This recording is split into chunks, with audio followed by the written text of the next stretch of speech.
It's Pi Day. I thought I would add my voice to the deluge of YouTube videos and comments on Twitter and everywhere else about Pi Day. And one of the things I always think about is how much pi is too much pi.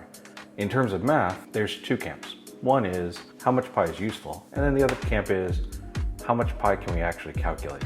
So first things first, what is pi? It's the ratio of the circumference of a circle to its diameter.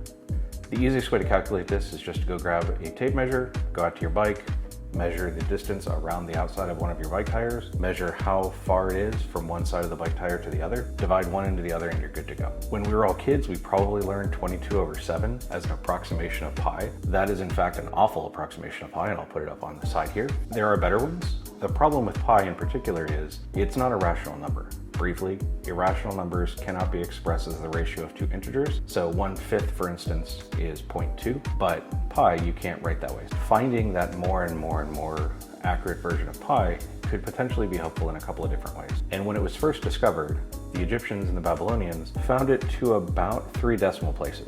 If we fast forward 2,000 years, what we find is that Archimedes didn't actually calculate the value of pi necessarily. He found an upper and a lower bound for what pi could be. He decided it could be between 3.14085 and 3.14285. He kind of sandwiched what pi should be in there, but he got 3.14, which was a huge step forward. A few hundred years later, Ptolemy got us to 3.1416. About 200 years after Ptolemy, a Chinese mathematician managed to get it to 7 digits of pi, and it stayed that way for about 800 years. And then in the 1700s or so, some mathematicians that you all have definitely heard of, some actually started to calculate pi during a pandemic. Newton in particular did this. And when Newton did it, he managed to get 15 digits of pi in 1665.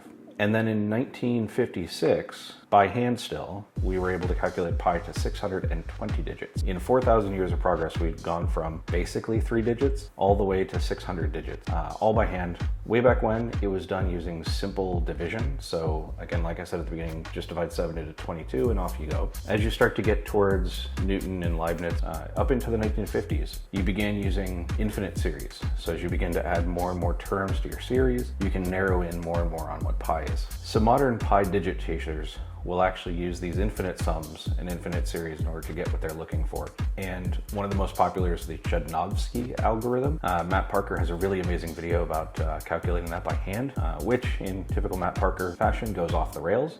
It will be linked down below. It is definitely something you should watch on a Pi Day.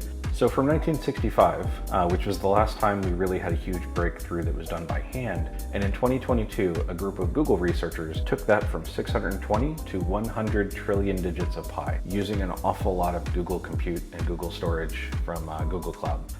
That amount of work took roughly 158 days. They used 515 terabytes of storage just to calculate 100 trillion digits of pi. I will put a link down below for the blog that goes through all of the work they went through to calculate 100 trillion digits of pi. It's impressive. They talk about the compute resources, the storage resources, the algorithms they used. But back to the question that I started with, how much pi is too much pi?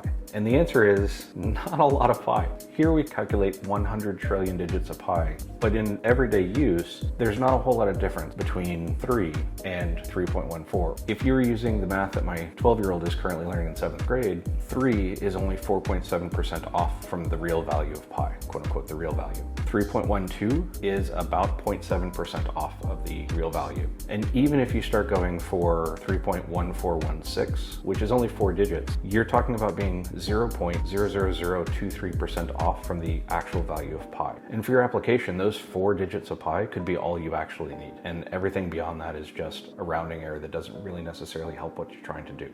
And if you use Newton's 15 digits and you ask Excel, how close is that to the real value of pi? You'll find out that it is actually the real value of pi. It's literally the same number. Excel only uses 15 digits. If you need more precision than that, you need to go out and get a third-party library, or you need to be using something else that's a little bit more mathematically rigorous than Excel, for instance.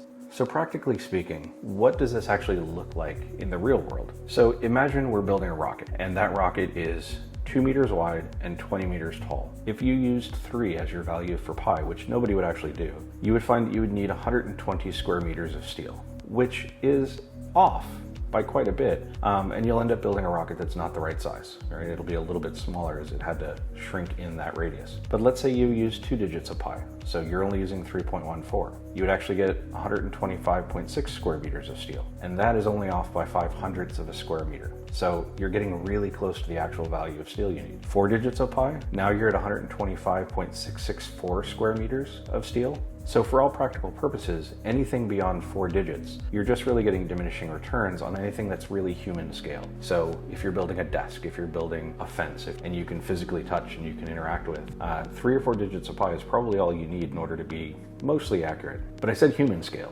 Let's imagine you're NASA and you want to land something on Neptune. NASA is going to use somewhere between 15 and 21 decimal places of pi in order to make sure they get where they're going. So speaking of Neptune, if you wanted to get onto the surface of Neptune and you wanted to shoot a rocket at it today and make sure that it landed, and you wanted to track appropriately the arc of Neptune from where it is to where it's going, we're going to presume that it has a circular orbit.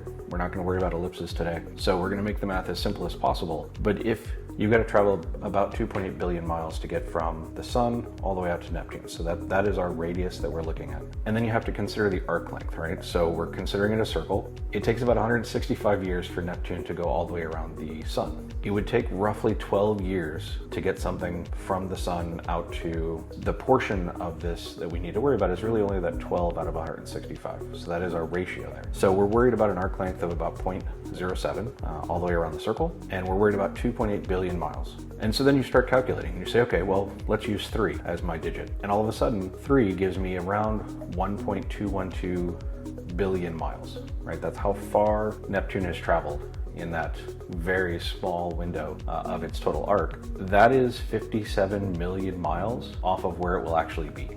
So if we use 3.14, we get 1.26 billion miles. Again, pretty accurate. We are still off by 643,000 miles.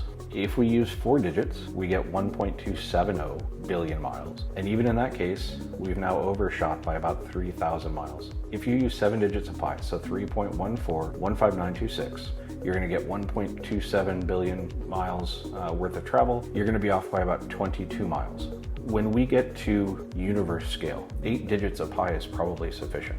So what would we ever need 100 trillion digits of pi for? Honestly, nothing. At that point, it's beyond human scale. It's beyond anything that we would need to calculate. It really is just a flex. If you can memorize the digits of pi out to 7 of them, that is more than enough resolution for pi to get you all the way to the edge of the solar system. If you remember 8 to 10, you can get yourself out a few 100 million miles beyond that even. Anything beyond that is just it's just extra work. So that's it. That's all I had for Pi Day. So again, that many digits of pi, just a huge flex. Thanks everybody.